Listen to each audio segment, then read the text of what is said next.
Antara kisah Al-Quran yang cukup panjang dan jelas gimana benarnya kalimat fa'inna ma'al usri yusra itu adalah kisah Yusuf alaihissalam. Teman-teman kalau misalnya penasaran, nanti di rumah coba deh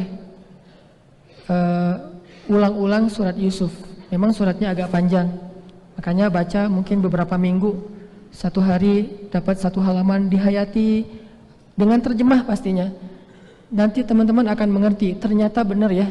Dalam kisah Yusuf, kaidah fa inna ma'al usri yusra, inna ma'al usri yusra itu berlaku banget dalam kisah Yusuf.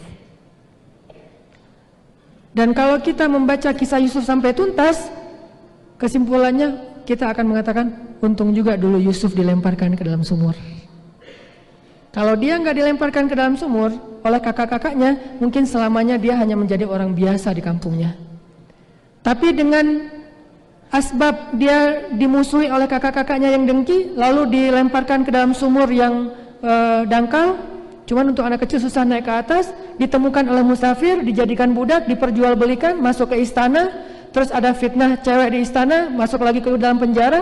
Oh, untung dulu dia difitnah oleh cewek itu, sehingga dia masuk ke dalam penjara. Kenapa? Justru di dalam penjara dia menunjukkan sebuah keahlian yang kemudian nanti buat dia naik, buat dia melejit manggung, eksis. Apa keahliannya? Mentafsirkan mimpi. Di dalam penjara ada sesama napi itu yang namanya juga sesama napi curhat gitu. Gua semalam mimpi aneh banget mimpinya. Disebutin mimpinya. Nabi Yusuf mentafsirkan mimpi itu dan ternyata mimpi tersebut jadi kenyataan. Sehingga gara-gara Yusuf pernah menafsirkan mimpi dan jadi kenyataan, begitu raja bermimpi, maka raja itu memanggil Yusuf. Wahai Yusuf, saya dengar kamu itu jago menafsirkan mimpi, coba tafsirkan mimpi saya. Semua orang-orang ahli hikmah gak bisa menafsirkan mimpi raja. Nabi Yusuf menafsirkannya dan sangat logis.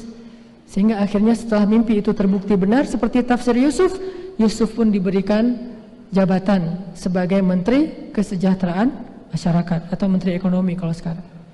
Dan dengan potensi itu Yusuf menunjukkan keahliannya, meningkatkan kesejahteraan orang-orang Mesir, akhirnya naik lagi sampai menjadi raja. Berawal dari apa teman-teman? Berawal dari dilemparkan ke dalam sumur. Berlanjut dengan difitnah sehingga masuk penjara. Fa inna ma'al usri yusra, inna ma'al usri yusra. 2 kali. Setiap ada kesulitan, maka kesulitan itu membawa kita kepada kemudahan. Kesulitan, kemudahan, kesulitan, kemudahan. Dan itu pasangan, gak bisa dipisahkan. Sebagaimana pasangan antara malam dan siang. Kayak misalnya Nabi bilang gini, ini ada hubungannya dengan fa'inna ma'al usri yusra. Malam itu ada beberapa potongan.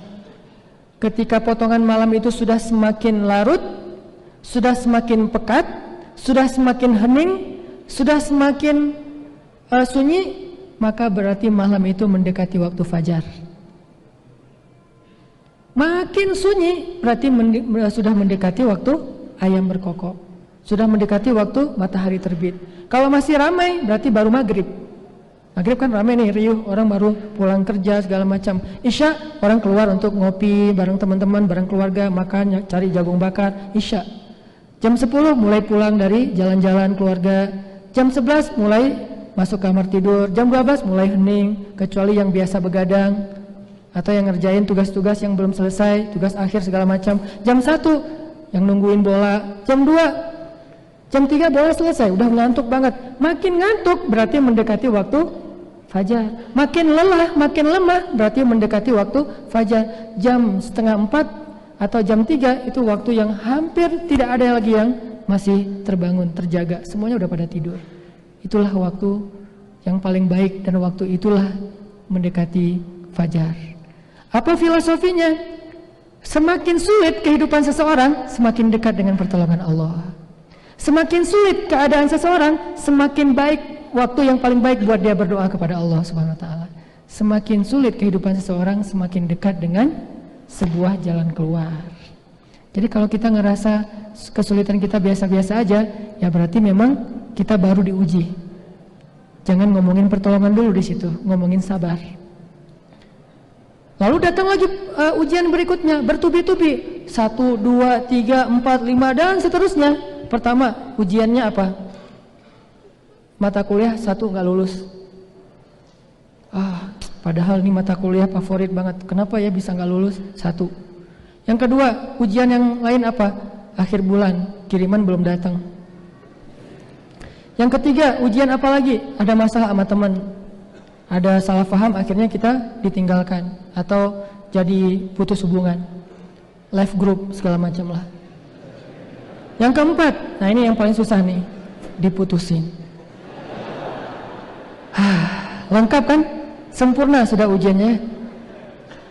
Berarti ketika diputusin sudah mau dekat dengan nyambung lagi yang lain yang lebih baik. Nyambungnya gimana? Mungkin nyambungnya bukan kita jadian yuk, enggak, yuk kita halalan yuk. Maksudnya halal bihalal lebaran gitu. Jadi makin susah, makin sulit, makin banyak ujian yang bertubi-tubi, itu artinya memang semakin dekat dengan yusr, kemudahan. Dan kayak gitulah filosofi malam, semakin pekat, semakin sunyi, semakin lelah, semakin mendekati dengan terbitnya fajar. Makanya di dalam Al-Baqarah Allah juga bilang, Am hasibtum an tadkhulul jannata walamma ya'tikum mathalul ladzina khalau min qablikum massathumul ba'sa'u wad-dharra'u wa zulzilu. Bukan cuma 1 ujian, 3 sekaligus. Massathumul ba'sa'u wad-dharra'u wa zulzilu hatta yaqula ar-rasulu walladzina amanu ma'ah mata nasrullah. Udah luar biasa ujiannya, maka Rasul dan orang yang beriman pun bertanya, kapan datangnya pertolongan Allah? Apa jawaban Allah? Ala inna nasrullahi qarib. Kalau ujian kalian udah sulit banget, baru Allah mengatakan pastinya pertolongan Allah berarti sudah dekat. Itu maksudnya. Bukan Allah PHP ya, bukan hardcore lah ya. Allah tuh ngasih tahu bahwa pertolongannya udah dekat. Itu karena Allah tahu bahwa kesulitan kalau sudah semakin berat, memang itulah sunnatullah, pertolongannya sudah dekat. Jadi ini teman-teman yang kita coba belajar yakin. Oh, kenapa ya tahun ini saya ujiannya banyak banget. 1, 2, 3, 4 sampai mungkin kalau kita hitung puluhan. Oh, berarti tahun depan sebentar lagi Allah akan mendatangkan kejutan yang luar biasa dalam kehidupan kita. Syaratnya cuma 1. Wa basyiris sabirin. Sabar, baru dapat berita gembira, surprise. Kalau nggak sabar, udah rugi dengan musibah, rugi juga nggak dapat apa-apa setelahnya. Kita nggak punya pilihan sebetulnya dalam sunnatullah, karena Allah yang menjadikan kehidupan kita seperti itu. Sebagaimana kita nggak bisa memilih antara siang dan malam. Pengen siang aja, susah. Masa kita mau kejar-kejaran matahari lewat naik pesawat, menghindari matahari kan susah juga ya. Nggak bisa kita menghindari malam. Bentar lagi udah mau maghrib, matahari jangan terbenam dulu dong, gua belum selesai nih urusan sama yang ini dan segala macam. Nggak bisa. Itu sunnatullah. Begitu juga dengan ujian dan pertolongan. Itu sama dengan siklus. Tetapi makin sulit ujian, makin dekat dengan pertolongan. Begitu juga dengan kenikmatan. Kenikmatan semakin benderang, semakin nyaman, semakin dekat dengan masa diuji oleh Allah Subhanahu wa taala. Jadi teman-teman yang dirahmati Allah, bisa enggak kita belajar meyakini hal ini?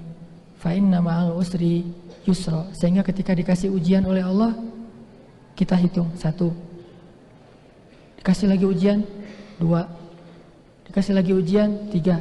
Wah, 3 berarti semakin dekat ke pertolongan. 4 makin dekat lagi. 5 makin dekat. 10, wah ini udah dekat banget nih. Jadi selalu optimis gitu. Bukan baru dikasih 1, apa lagi nih maunya Allah. Enggak. Kita hijrah ya. Kan hijrah itu diuji dulu sama Allah. Dan Allah memperlakukan itu bukan kita doang ya teman-teman. Biar kita gak salah paham tentang Allah. Seolah-olah Allah itu curangnya cuma sama kita doang.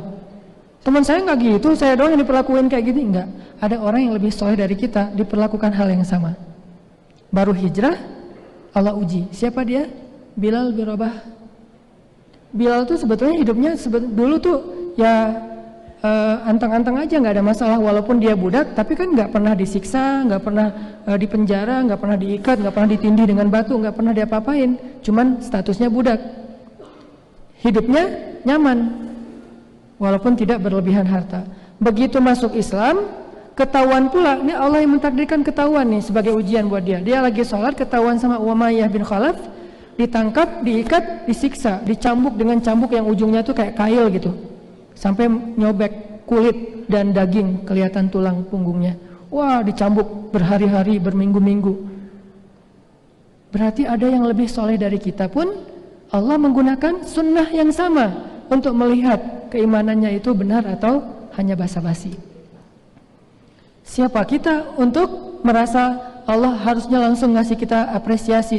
Toh masa lalu kita itu harusnya menjadi tebusan masa sekarang untuk masa lalu kita. Oh, kalau dulu saya banyak dosa, berarti sekarang saya harus siap-siap dengan ujian lebih banyak. Walaupun kenyataannya Allah tidak pernah memberikan kepada kita ujian melebihi dari hak kita.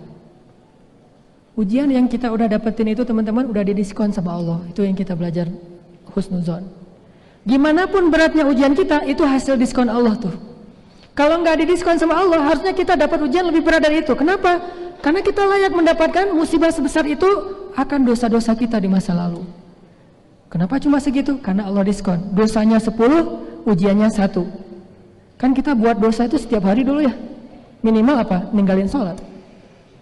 Setiap hari ninggalin sholat. Berapa lama? Bertahun-tahun. Berarti harusnya setiap hari diuji bertahun-tahun. Tapi enggak. Cuma dikasih ujian sedikit. Berarti ujian yang kita dapetin sekarang teman-teman, itu hasil diskon Allah untuk menggugurkan dosa-dosa kita di masa yang lalu. Sekaligus untuk mengangkat derajat kita jika kita bersabar. Sehingga ketika diuji sama Allah, enggak langsung suuzon. Perasaan dulu sebelum hijrah enggak gini-gini amat. Kenapa setelah hijrah malah jadi banyak masalah, jadi bertubi-tubi, jadi hidupnya nggak nyaman lagi? Enggak. Kita dulu tidak paham. Ternyata dulu kita berbuat dosa siang dan malam, itu adalah musibah paling besar dalam hidup kita. Kalau Allah wafatkan kita waktu itu, pasti kita akan jadi orang yang rugi selama-lamanya di akhirat. Udah maghrib? Ya. Jadi teman-teman, kesimpulan untuk sesi pertama ini adalah, yuk kita belajar yakin. Bukan belajar paham aja, tapi belajar yakin. Fa inna ma'al usri yusra, inna ma'al usri